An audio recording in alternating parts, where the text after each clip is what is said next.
اگلی ہیڈنگ ہے اچانک ایک آدمی نے غار سے نکل کر سلام کیا۔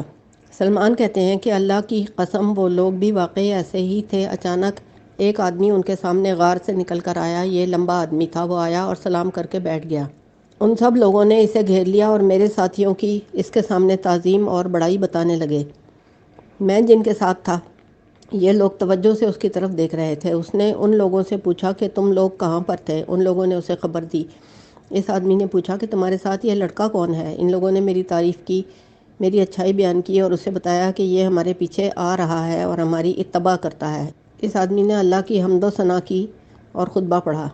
اس کے بعد اس نے ان رسولوں کا ذکر کیا جن کو اللہ نے بھیجا ہے، انبیاء اور رسولوں میں سے، اس بات کا بھی کہ جو مشکلات ان کو درپیش آئیں اور اس کا بھی جو ان کے ساتھ سلوک کیا گیا، حتیٰ کہ اس نے عیسیٰ ابن مریم علیہ السلام کی ولادت کا بھی ذکر کیا، یہ بھی کہ وہ بغیر باپ کے پیدا ہوئے تھے۔ اللہ نے ان کو رسول بنا کر بھیجا تھا اور ان کے ہاتھ پر مردوں کو زندہ کرنے کی اور اندھے کو تندرست کرنے کی اور کوڑی کو ٹھیک کرنے کی طاقت رکھی تھی، اور بتایا کہ وہ کیچڑ میں سے پرندے کی صورت بنا کر اس میں پھونک مارتے تھے تو وہ اللہ کے حکم کے ساتھ واقعی پرندہ بن جاتا تھا، اور اللہ نے اس پر انجیل اتاری تھی اور اس کو تورات کا علم بھی دے دیا تھا اور ان کو بنی اسرائیل کی طرف رسول بنا کر بھیجا۔ چنانچہ ایک قوم نے ان میں سے ان کے ساتھ کفر کیا اور ایک قوم ان پر ایمان لے آئی تھی، اور اس نے بعض ان امور کا بھی ذکر کیا جو عیسیٰ علیہ السلام کو پیش آئے تھے کہ اس نے جب اللہ کی بندگی کی تو اللہ نے اس پر انعام فرمایا اور ان کی اس پر عزت افزائی فرمائی، اور اللہ تعالیٰ ان سے راضی ہو گیا یہاں تک کہ اللہ نے ان کو قبض کر لیا۔ وہ لمبا آدمی ان کو تعظیم سکھاتا اور فرماتا کہ تم لوگ اللہ سے ڈرو اور اس کو لازم پکڑو، جو ہدایت عیسیٰ علیہ السلام لے کر آئے تھے تم لوگ مخالفت نہ کرو، تمہاری مخالفت کی جائے گی۔ اس کے بعد جو شخص اس میں سے کوئی شے لینا چاہے اس کو چاہیے کہ لے لے۔ وہ شخص خود شروع ہوا، اٹھ کر اس نے پانی کا ایک برتن اور کچھ کھانا اور کچھ شے لے لی۔ اس کے بعد میرے ساتھی اٹھے جن کے ساتھ میں آیا تھا، انہوں نے اس شخص کو سلام کیا اور اس کی تعظیم بجا لائے۔ اس نے ان سے بھی یہی بات کہی کہ اسی دین کو لازم پکڑو اور تم اپنے آپ کو بکھرنے سے اور تفرقے سے بچاؤ، اور اس لڑکے کے بارے میں خیر کی وصیت قبول کرو۔ اور مجھ سے فرمایا کہ اے لڑکے، یہی اللہ کا دین ہے جو تم نے مجھ سے سنا ہے، جو میں کہہ رہا تھا، اور اس کے ماں سوا سب کفر ہے۔ سلمان کہتے ہیں کہ میں نے کہا میں آپ سے جدا نہیں ہوں گا، یعنی آپ کے ساتھ رہوں گا۔ اس نے فرمایا کہ تم میرے ساتھ رہنے کی استطاعت نہیں رکھتے، میں اس غار سے باہر نہیں نکلتا ہوں مگر صرف ہر اتوار کے دن، لہٰذا تم میرے ساتھ نہیں رہ سکو گے۔ سلمان کہتے ہیں کہ میرے ساتھی میری طرف متوجہ ہوئے اور کہنے لگے اے لڑکے، واقعی آپ ان کے ساتھ نہیں رہ سکو گے۔ میں نے کہا کہ میں آپ سے جدا نہیں ہوں گا۔ انہوں نے کہا اے لڑکے، ابھی آپ کو بتا چکا ہوں کہ میں اس غار میں داخل ہو جاؤں گا اور میں اس سے دوسرے اتوار سے پہلے باہر نہیں آؤں گا، اب تم بہتر طور پر سمجھ گئے ہو۔ میں نے کہا کہ میں آپ سے جدا نہیں ہوں گا۔ ان کے اصحاب نے ان سے کہا اے ابو فلاں، یہ لڑکا ہے، اس کے بارے میں کوئی یقین نہیں ہے۔ اگلی ہیڈنگ ہے ہر شخص اپنے ٹھکانے پر چلا گیا۔ سلمان کہتے ہیں کہ انہوں نے مجھے کہا کہ آپ بہتر سمجھتے ہو۔ میں نے کہا میں تم سے جدا نہیں ہوں گا۔ میرے پہلے والے ساتھی رونے لگے جن کے ساتھ میں آیا تھا۔ جب میں ان سے جدا ہونے لگا، اب اس شخص نے مجھ سے کہا کہ اس طعام میں سے آپ جتنی چاہے لے لیں جو آپ سمجھتے ہیں کہ آپ کو اگلے اتوار تک کافی رہے گا، اور اس پانی میں سے بھی اپنی ضرورت کا لے لیجئے۔ چنانچہ میں نے وہ لے لیا اور وہ سب لوگ تتر بتر ہو گئے۔ ہر شخص اپنے ٹھکانے پر چلا گیا جس میں وہ رہتا تھا۔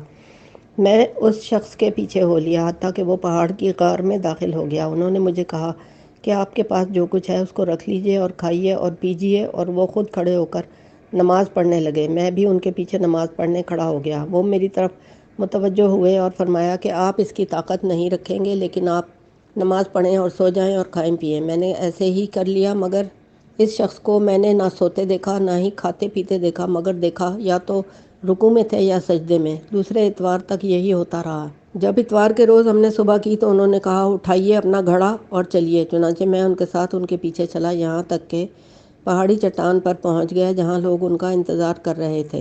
وہ پہاڑوں سے نکل کر آئے چٹان پر اکٹھے ہوئے تھے۔ لوگ بیٹھ گئے اور اس لمبے آدمی نے اپنی بات دوبارہ شروع کی۔ پہلے کی طرح انہوں نے کہا تم لوگ اس دین پر پکے رہو اور تفرقہ نہ کرو اور اللہ سے ڈرتے رہو، اور یقین جانو کہ عیسیٰ ابن مریم اللہ تعالیٰ کے بندے تھے، اللہ نے ان پر انعام فرمایا تھا۔ اس کے بعد انہوں نے میرا تذکرہ کیا۔ انہوں نے پوچھا اے لوگو، ابو فلاں، آپ نے اس لڑکے کو کیسا پایا؟ انہوں نے میری تعریف کی اور اچھائی کی۔ ان سب نے اللہ کا شکر ادا کیا اور کہا ادھر کثیر تعداد میں روٹیاں اور پانی موجود تھا۔ ہر شخص اس قدر لیتا جتنا اس کی ضرورت پوری ہو جاتی۔ میں نے بھی ایسے ہی کیا، اور لوگ ان پہاڑوں میں علیحدہ ہو گئے اور وہ استاد بھی اپنی غار میں واپس لوٹ گیا۔ میں بھی ان کے ساتھ تھا، جب تک کہ اللہ نے چاہا وہ اسی طرح کرتا رہا۔ ہر اتوار کو باہر نکلتا تھا اور لوگوں کو واعظ کرتا رہا۔ لوگ اس کے پاس نکل کر آتے رہے، اسے گھیر کر بیٹھے رہتے اور وہ ان کو جو کچھ وصیت کرنا ہوتی وصیت کرتا۔ ایک اتوار ایسا آیا کہ وہ حسب معمول نکلا۔ جب لوگ جمع ہو گئے، اس نے اللہ کی حمد کی اور واعظ فرمایا اور ایسے کہتا رہا جیسے ان سے کہتا تھا۔ پھر آخر میں اس نے ان سے کہا، اے لوگو، میری عمر بڑی ہو گئی ہے، میری ہڈیاں کمزور ہو گئی ہیں اور میرا اجل قریب آ گیا ہے۔ اس گھر کے ساتھ میرا اتنا عرصے سے ساتھ رہا، موت کا آنا لازمی تھا۔ تم لوگ اس لڑکے کے بارے میں بھلائی کرنے کی میری وصیت قبول کرو۔ میں نے اس کو مفید اور غیر مضر پایا ہے، اس کے اندر کوئی خرابی نہیں ہے۔ یہ سنتے ہی لوگ گھبرا گئے۔ میں نے ان کے گھبرانے جیسا گھبرانا کبھی نہیں دیکھا۔ لوگوں نے کہا، اے ابو فلاں، آپ ضعیف ہیں اور آپ اکیلے ہیں، ہمیں خطرہ ہے کہ آپ کو کوئی حالت پیش آ جائے، ہمیں تو آپ کی شدید ضرورت ہے۔ مگر اس نے کہا کہ تم لوگ مجھے واپس نہیں لوٹا سکو گے، اس موت کا آنا لازمی ہے، لیکن تم لوگ اس لڑکے کے ساتھ بھلائی کا سلوک کرنا اور ایسا کرنا ایسا کرنا۔ سلمان کہتے ہیں کہ میں نے کہا کہ میں آپ کو نہیں چھوڑ سکتا۔ اس نے کہا، اے سلمان، تم نے میرا حال دیکھ رکھا ہے اور یہ بھی کہ میں جس حال میں ہوں، یہ ایسے نہیں ہو گیا۔ میں جانتا ہوں، دن میں روزہ رکھتا ہوں، رات کو عبادت کرتا ہوں، میں طاقت نہیں رکھتا کہ میں اپنے ساتھ سامان وغیرہ اٹھا کر لے جاؤں، اور تو اس پر قادر نہیں ہو سکے گا۔ سلمان کہتے ہیں کہ میں نے کہا کہ میں آپ کو نہیں چھوڑ سکتا۔ انہوں نے کہا، تم بہتر جانتے ہو۔ لوگوں نے کہا، اے ابو فلاں، ہم اس لڑکے کے بارے میں ڈرتے ہیں۔ اس نے کہا، وہ بہتر جانتا ہے، میں نے اس کو سارا حال بتا دیا ہے اور وہ پہلے بھی جو کچھ ہوتا رہا ہے دیکھ چکا ہے۔ میں نے کہا، نہیں، آپ سے جدا نہیں ہوں گا۔ اگلی ہیڈنگ ہے، اللہ تعالیٰ سے ڈرتے رہنے کی وصیت۔ کہتے ہیں وہ لوگ رو پڑے اور اس کو رخصت کیا۔ اس معلم واعظ نے ان سے کہا، اللہ سے ڈرتے رہنا اور اس وصیت پر قائم رہنا جو میں نے تمہیں کی ہے۔ اگر میں زندہ رہا تو شاید تمہارے پاس واپس لوٹ آؤں گا، اور اگر میں مر گیا تو بے شک اللہ زندہ ہے، وہ کبھی نہیں مرے گا۔ چنانچہ اس نے الوداعی سلام کیا اور روانہ ہو گیا۔ میں بھی ان کے ساتھ تھا۔ مجھ سے اس نے کہا کہ اپنے ساتھ ان میں سے کچھ روٹیاں اٹھا لے، تم انہیں کھا لینا، اور وہ اور ہم روانہ ہو گئے۔ وہ آگے چل رہے تھے، میں ان کے پیچھے تھا۔ وہ اللہ کا ذکر کر رہے تھے۔ وہ چلتے رہے، نہ ہی انہوں نے ادھر ادھر دیکھا، نہ ہی وہ کسی چیز پر رکے، یہاں تک کہ جب مسلسل چلتے چلتے شام ہو گئی تو انہوں نے کہا، اے سلمان، آپ نماز پڑھیے اور سو جائیے اور کچھ کھا پی لیجیے۔ پھر اٹھے تو وہ نماز پڑھ رہے تھے۔ یہ سلسلہ یوں ہی جاری رہا یہاں تک کہ ہم بیت المقدس پہنچ گئے۔ جب شام ہو جاتی تو وہ آسمان کی طرف نظر اٹھا کر نہیں دیکھتے تھے بیت المقدس تک پہنچنے تک۔ جب ہم بیت المقدس پہنچے تو ہم کیا دیکھتے ہیں، دروازے پر ایک پیروں اور ٹانگوں سے معذور شخص پڑا ہوا ہے۔ اس نے کہا، اے اللہ کے بندے، آپ میرا یہ حال دیکھ رہے ہیں، مجھ پر کوئی چیز صدقہ کر دیجئے۔ مگر انہوں نے اس کی طرف توجہ ہی نہ دی اور مسجد میں داخل ہو گئے۔ میں بھی ان کے ساتھ داخل ہو گیا۔ اندر جا کر وہ بعض جگہوں کو تلاش کر کے وہاں نماز پڑھتے رہے۔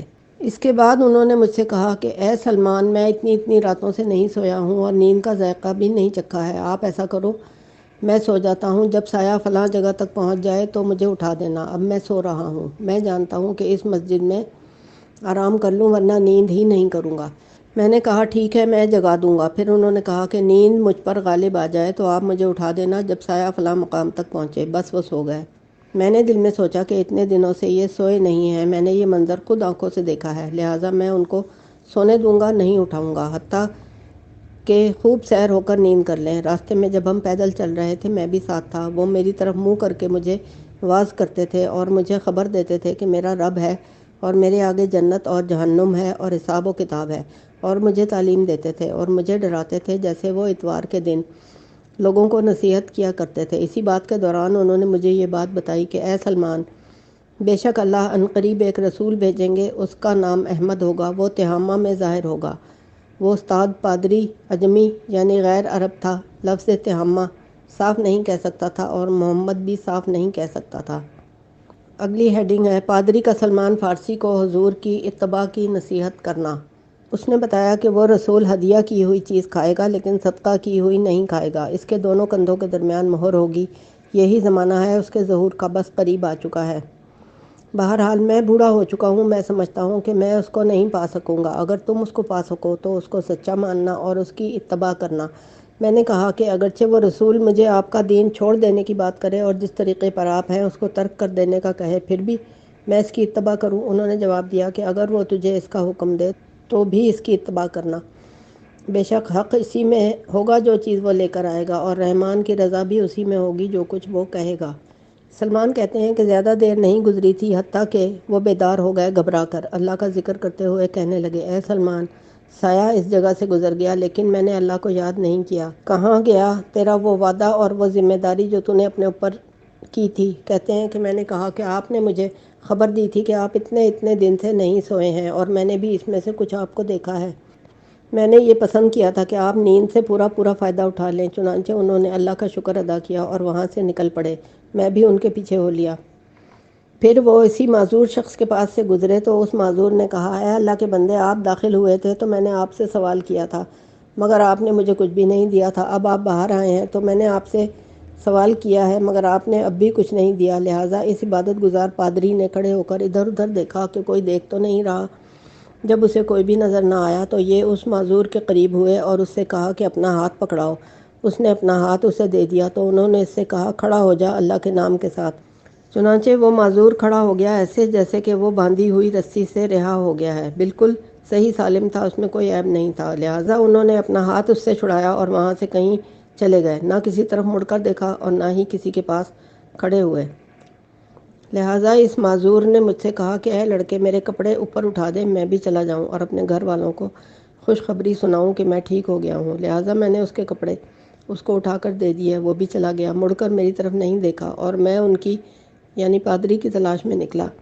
جب بھی کسی سے پوچھتا تو لوگ بتاتے کہ وہ تیرے آگے آگے ہے، یہاں تک جو قبیلہ کلب کا ایک قافلہ ملا۔ میں نے ان سے پوچھا، جب انہوں نے اس جوان کے بارے میں سنا تو ان میں سے ایک آدمی نے اپنا اونٹ بٹھایا اور مجھے اپنے پیچھے سوار کر لیا، یہاں تک کہ وہ ان شہروں میں لے آئے۔ اگلی ہیڈنگ ہے، ایک انصاری عورت کے ہاتھ فروخت ہو گیا۔ سلمان کہتے ہیں کہ پھر ان لوگوں نے مجھے بیچ دیا، مجھے ایک انصاری عورت نے خرید لیا اور اس نے مجھے اپنے باغ کی دیکھ بھال کے لیے رکھ لیا۔ انہی ایام میں رسول اللہ تشریف لے آئے کہ مجھے آپ کے بارے میں بتایا گیا۔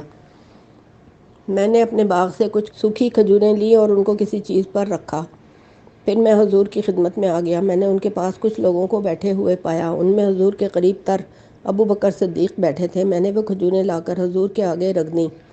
آپ نے پوچھا، یہ کیا ہے؟ میں نے بتایا کہ یہ صدقہ ہے۔ حضور نے لوگوں سے کہا کہ تم لوگ کھا لو، مگر آپ نے خود اس میں سے نہیں کھایا۔ اس کے بعد میں کچھ دیر ٹھہرا رہا جس قدر اللہ نے چاہا۔ خیر میں نے کچھ کھجوریں لی اور چلا گیا۔ اس وقت میں آپ کے پاس کچھ لوگ موجود تھے، ان میں سے قریب تر آدمی ابو بکر صدیق تھے۔ میں نے لا کر وہ حضور کے آگے رکھ دیں۔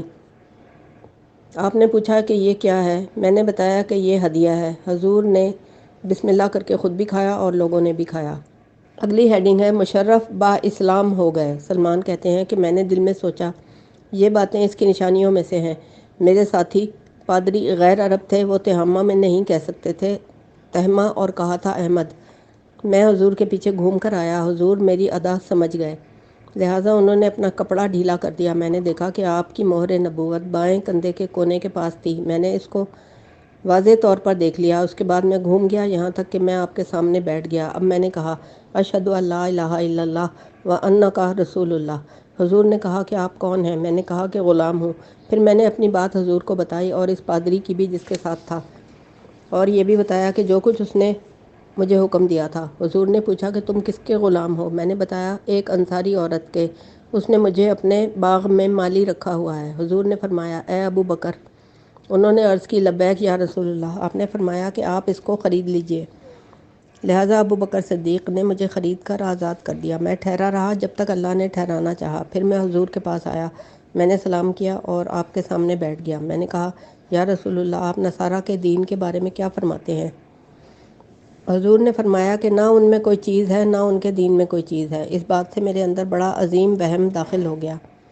میں نے اپنے دل میں کہا، وہ شخص میں جس کے ساتھ تھا اور وہ عبادتیں اور ریاضتیں جو میں نے ان میں دیکھیں، پھر وہ بھی جو میں نے دیکھا کہ اس نے ایک معذور شخص کا ہاتھ پکڑا تو اللہ نے اس کے ہاتھ کو صحیح کر دیا، وہ کیا تھا؟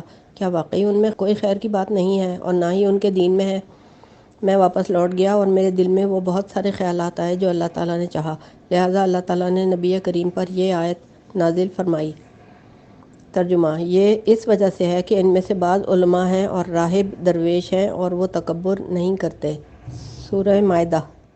جب یہ آیت نازل ہوئی تو حضور نے فرمایا: اے سلمان، یہی لوگ تھے جو آپ جن کے ساتھ تھے، اور تیرا صاحب استاد بھی یہ لوگ نصارہ نہیں تھے بلکہ یہ لوگ مسلمان تھے۔ میں نے کہا: یا رسول اللہ، قسم ہے اس ذات کی جس نے آپ کو حق کے ساتھ بھیجا ہے، البتہ اس نے حکم دیا تھا آپ کی اتباع کرنے کا۔ میں نے اس سے کہا تھا کہ اگرچہ وہ آپ کے دین کے ترک کر دینے کا حکم دے اور جس دین پر آپ ہیں اس کو چھوڑ دینے کی بات کرے تو کیا میں اس کو چھوڑ دوں؟ تو اس نے کہا: ہاں، اس کو چھوڑ دینا، بے شک حق اور اللہ جو پسند کرتا ہے اسی میں ہوگا جس کا وہ تمہیں حکم دے گا۔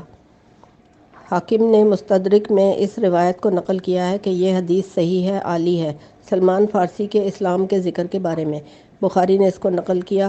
مترجم کہتا ہے کہ اس روایت میں حضور کی نبوت اور رسالت کے بہت سے دلائل کے علاوہ اس کے بہت ساری تاریخی معلومات اور عبرتیں اور نصیحتیں موجود ہیں۔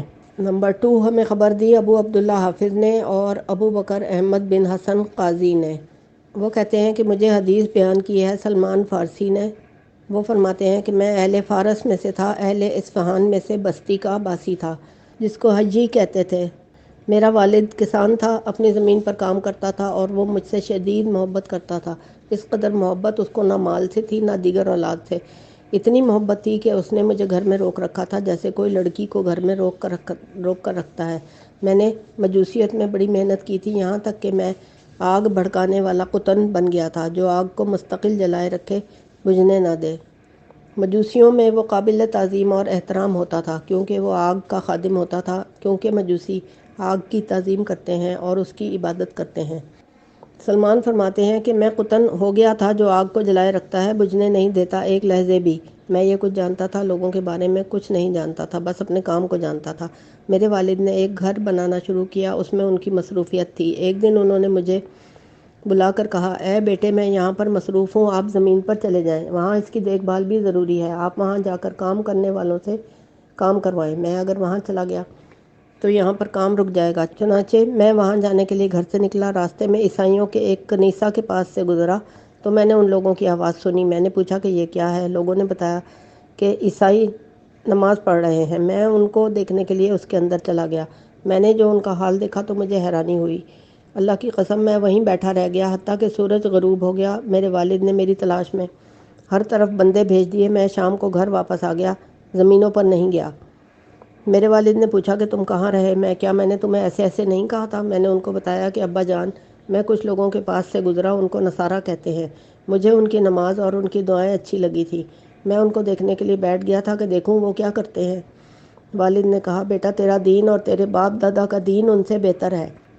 میں نے کہا: اللہ کی قسم نہیں، وہ ان کے دین سے بہتر نہیں ہے۔ وہ لوگ اللہ کی عبادت کرتے ہیں اور اللہ سے دعا کرتے ہیں اور اس کے لیے نماز پڑھتے ہیں، اور ہم لوگ تو بس آگ کو پوجتے ہیں، حالانکہ ہم اس کو اپنے ہاتھوں سے سلگاتے ہیں۔ جب ہم اس کو چھوڑ دیتے ہیں وہ خود بخود مر جاتی ہے۔ چنانچہ وہ میرے بارے میں ڈر گئے اور انہوں نے میرے پیر میں زنجیر ڈالی اور مجھے گھر کے اندر باندھ دیا۔ میں نے نصارہ کی طرف پیغام بھیجا کہ مجھے بتاؤ کہ تمہارے دین کا مرکز کہاں ہے، میں نے جس دین پر تمہیں دیکھا ہے۔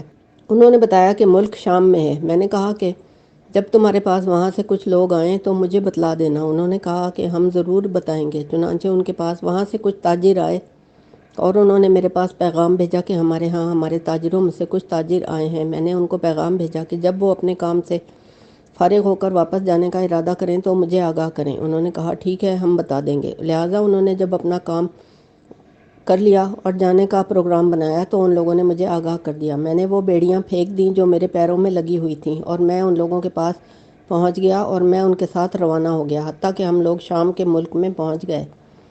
یہاں پہنچ کر میں نے ان تاجروں سے پوچھا کہ اس دین میں سب سے افضل کون ہے؟ انہوں نے بتایا کہ وہ اسقف ہیں، صاحب کنیسہ۔ لہٰذا میں اس کے پاس پہنچا اور میں نے اس سے کہا کہ میں یہ پسند کرتا ہوں کہ میں آپ کے پاس رہوں اور آپ کے کنیسہ کے اندر، اور آپ کے ساتھ میں اللہ کی عبادت کروں اور آپ سے خیر اور بھلائی سیکھوں۔ اس نے کہا: ٹھیک ہے، آپ میرے ساتھ رہ سکتے ہیں۔ اگلی ہیڈنگ ہے صدقہ ضائع کرنے والے سے نفرت۔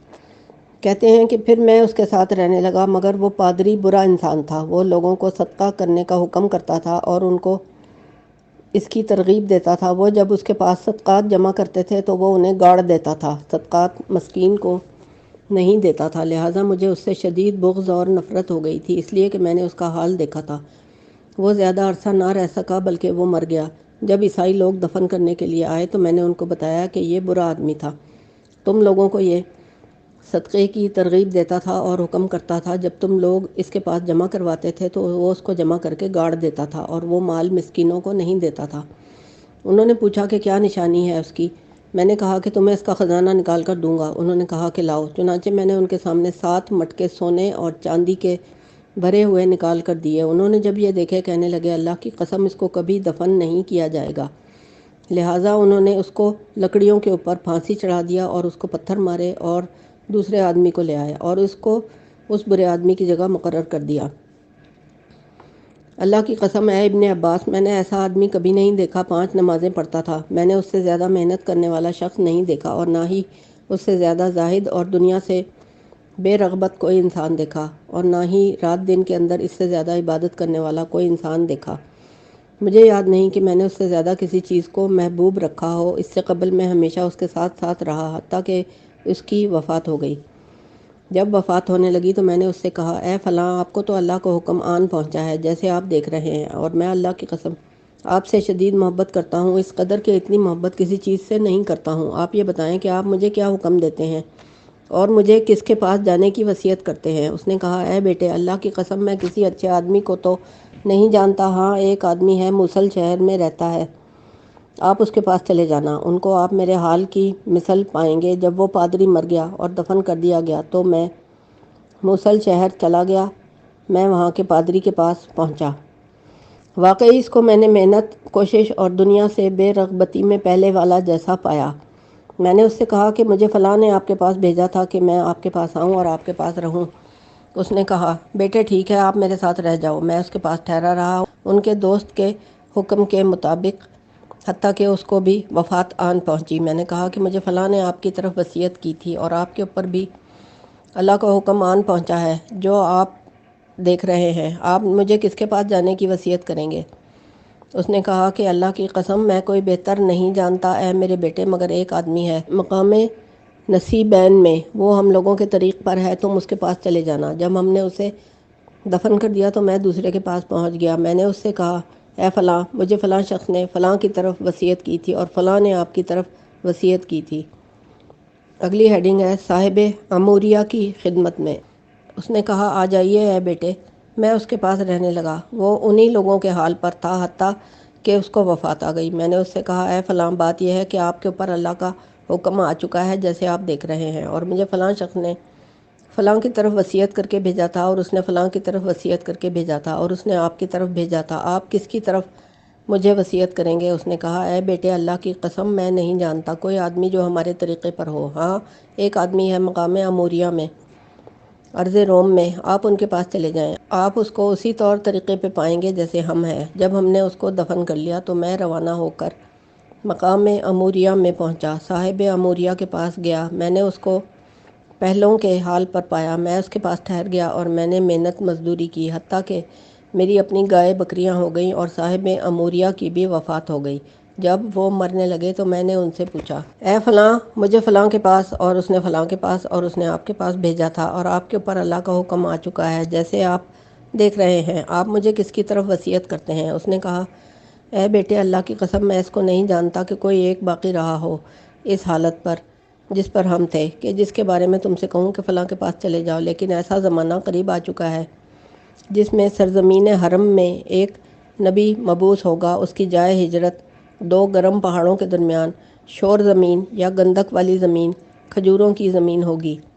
بے شک اس میں علامات ظاہر اور واضح ہوں گی، اس کے دونوں کندھوں کے درمیان مہر نبوت ہوگی، وہ ہدیہ کھائے گا اور صدقہ نہیں کھائے گا۔ اگر آپ اس بات کی طاقت رکھتے ہو کہ ان شہروں میں چلے جاؤ تو ضرور جاؤ، بے شک اس کا زمانہ تمہارے اوپر سایہ کر کے آ چکا ہے۔ جب ہم نے اس کو دفن کر لیا تو میں وہاں ٹھہر گیا، یہاں تک کہ کچھ آدمی عرب کے تاجروں میں سے ہمارے پاس گزرے، قبیلہ بنو کلب میں سے۔ میں نے ان سے کہا کہ آپ لوگ مجھے ساتھ سوار کر لو گے، مجھے عرب کی سرزمین پر چھوڑ دینا، میں یہ گائے اور بکریاں آپ کو دے دوں گا۔ وہ مان گئے۔ میں نے یہ مال دے دیا، چنانچہ انہوں نے مجھے سوار کر لیا۔ جب وہ مجھے وادی قرا میں لے کر پہنچے تو انہوں نے مجھ پر یہ ظلم کیا کہ انہوں نے مجھے غلام کی طرح ایک یہودی کے پاس فروخت کر دیا وادی قرا میں۔ اللہ کی قسم میں نے کھجوروں کے درخت دیکھے تو امید رکھ لی کہ یہی شہر ہوگا جس کی میرے صاحب استاد نے میرے لیے تعریف کی تھی، جو میرے پاس محفوظ تھی۔ یہاں تک کہ آدمی میرے پاس آیا بنو قریظہ میں سے، وادی قرا کے یہودی میں سے۔ اس نے مجھے میرے مالک سے خرید لیا جس کے پاس میں رہتا تھا۔ وہ مجھے وہاں سے مدینہ لے آیا۔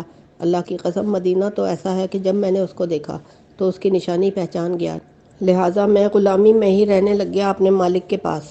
اتنے میں اللہ نے رسول اللہ کو مکے میں نبی بنا دیا۔ میرے سامنے آپ کا کوئی ذکر نہیں ہوتا تھا، اور اس پر مستزاد یہ کہ میں غلامی میں تھا، یہاں تک کہ رسول اللہ مکے سے ہجرت کر کے قبا میں پہنچ گئے اور میں اپنے مالک کے باغ میں کھجوروں میں کام کر رہا تھا کہ اچانک اس کا چچا زاد آیا اور کہنے لگا، اے فلانے، اللہ بنو قبیلہ اوس و خزرج کو ہلاک کرے۔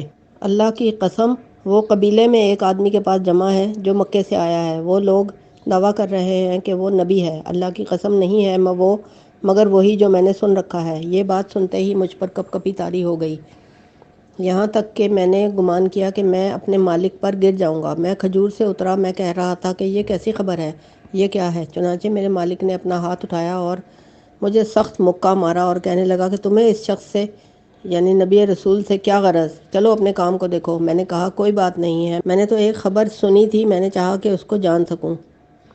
میں نے جب شام کی میرے پاس کچھ کھانے کی چیز تھی، میں نے وہ ساتھ لی اور رسول اللہ کے پاس پہنچ گیا۔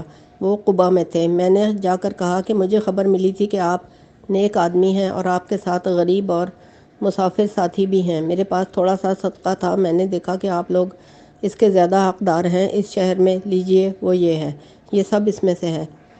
حضور نے اسے اپنے ہاتھ میں روک کر رکھا اور اپنے اصحاب سے کہا کہ اس کو کھا لیجئے، اور آپ نے خود نہیں کھایا۔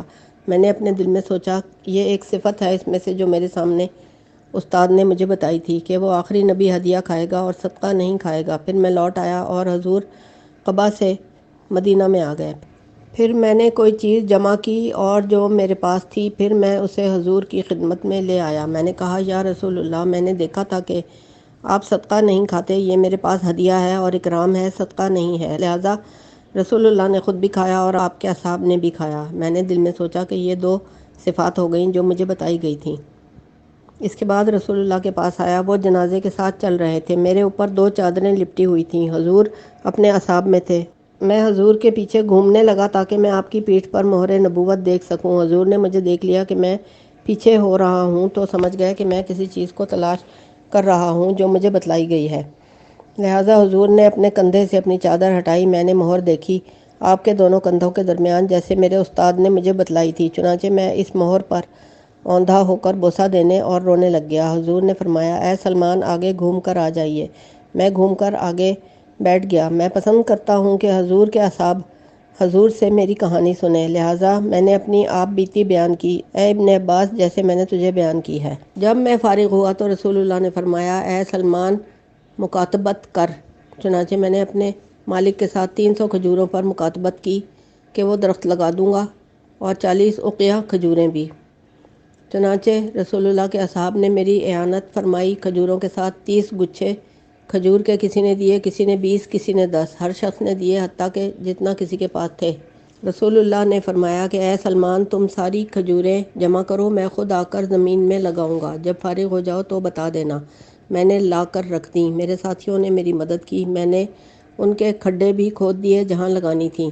جب ہم یہ کام کر چکے تو میں رسول اللہ کے پاس آیا۔ میں نے کہا یا رسول اللہ، ہم فارغ ہو گئے ہیں اپنے کام سے۔ حضور میرے ساتھ چل کر آئے۔ ہم ان کے پاس کھجور کے گچھے اٹھا کر لاتے رہے اور حضور اپنے ہاتھ سے لگاتے رہے اور اپنے ہاتھ سے مٹی برابر کرتے رہے، بس قسم اس ذات کی جس نے ان کو حق کے ساتھ مبعوث فرمایا تھا، ان میں سے ایک کھجور کا گچھا بھی نہیں سوکھا، سب کی سب کامیاب درخت بن گئے۔ باقی رہے مجھ پر دراہم۔ چنانچہ اس کی ادائیگی کی یہ صورت بنی کہ حضور کے پاس کسی کان سے انڈے کی مثل سونا آیا، ایک آدمی لے کر۔ حضور نے پوچھا کہ کہاں ہے فارسی مسلمان مکاتب، یعنی آزادی کا معاہدہ کرنے والا؟ مجھے بلایا گیا۔ حضور نے فرمایا، لیجئے یہ سونا اے سلمان اور ادائیگی کیجئے جو آپ کے اوپر قرض ہے۔ میں نے عرض کی، یا رسول اللہ، اس سے کیا ادائیگی ہوگی، یعنی مجھ پر تو قرض بہت ہے۔ حضور نے فرمایا، عنقریب اللہ تعالیٰ اور کروا دے گا تم سے۔ بس قسم ہے اس ذات کی سلمان کی جان جس کے قبضے میں ہے کہ میں نے اس سے 40 اوقیہ ان کے لیے تول کر دیے تھے، میں نے وہ ان کو ادا کر دیے اور یوں سلمان آزاد ہو گیا۔ مجھے غلامی نے جکڑ رکھا تھا یہاں تک کہ رسول اللہ کے ساتھ میں بدر اور احد کی جنگ میں شریک نہ ہو سکا، پھر میں آزاد ہو گیا تو میں جنگ خندق میں شریک ہوا۔ اس کے بعد حضور کے ساتھ ہر جنگ میں شریک رہا، کوئی میدان اور جنگ مجھ سے فوت نہ ہوئی۔ نمبر 3 ہمیں خبر دی ابو عبداللہ حافظ نے، اس نے ابو الفضل سے، اس نے سلمان سے، وہ کہتے ہیں کہ میں نبی کریم کے پاس آیا تھا صدقہ لے کر، آپ نے وہ واپس کر دیا تھا، اور میں ہدیہ لے کر آیا تو آپ نے اس کو قبول کر لیا تھا۔ اور اسی اسناد کے ساتھ مروی ہے سلمان سے، وہ کہتے ہیں کہ مجھے نبی کریم نے اس کی مثل سونا دیا تھا اور شریک نے شہادت کی انگلی اور انگوٹھے سے حلقہ بنا کر درہم کی مثل گول کر کے دکھایا، کہا کہ اگر کوئی رکھ دے ایک پلڑے میں اور وہ رکھ دیا جائے دوسرے پلڑے میں تو وہ جھک جائے گا اس کے ساتھ اس کی گردن چھڑانے میں۔ نمبر 4 ہمیں خبر دی ابو عبداللہ حافظ نے، اس نے سلمان سے، وہ فرماتے ہیں جب مجھے رسول اللہ نے یہ سونا دیا تھا تو آپ نے فرمایا تھا کہ اس کے ساتھ اپنا قرض ادا کیجئے۔ میں نے کہا یا رسول اللہ یہ اتنا سونا کیا واقع ہوگا اس قرضے میں جو مجھ پر ہے، یعنی یہ تو بہت ہی کم ہے۔ پھر رسول اللہ نے اس کو اپنی زبان پر پھیر کر میرے حوالے کیا اور فرمایا لے جائیے اس کو، بے شک اللہ تعالیٰ بہت جلد اس کو اور کروا دے گا تجھ سے۔ میں چلا گیا اور جا کر میں نے اس کے بدلے میں ان کو تول کر دیا، حتیٰ کہ میں نے ان لوگوں کے لیے اس سے 40 اوقیے تولے۔ نمبر 5 ہمیں خبر دی ابو عبداللہ نے، ان کو ابو العباس نے، ان کو عاصم بن عمر بن قتادہ نے، وہ کہتے ہیں کہ مجھے اس نے حدیث بیان کی جس نے سنا تھا عمر بن عبدالعزیز سے، اور اس نے حدیث بیان کی تھی سلمان سے۔ انہوں نے کہا مجھے حدیث بیان کی گئی سلمان سے کہ صاحب اموریہ یعنی مقام اموریہ کے پادری نے سلمان سے کہا تھا جب اسے وفات آن پہنچی تھی، آپ ارض شام میں درختوں کے 2 جھنڈ پر آئیں، بے شک ایک آدمی ان دونوں میں سے ایک دوسرے کی طرف نکلتا ہے ہر سال میں ایک رات، اور اس کو بیمار لوگ آ کر ملتے ہیں تو وہ جس کے لیے دعا کر دیتے ہیں وہ شفا یاب ہو جاتا ہے۔ تم جا کر اس سے اس دین کے بارے میں پوچھنا جس کے بارے میں تم مجھ سے پوچھتے ہو، یعنی حقیقت کے بارے میں، یعنی دین ابراہیم کے بارے میں۔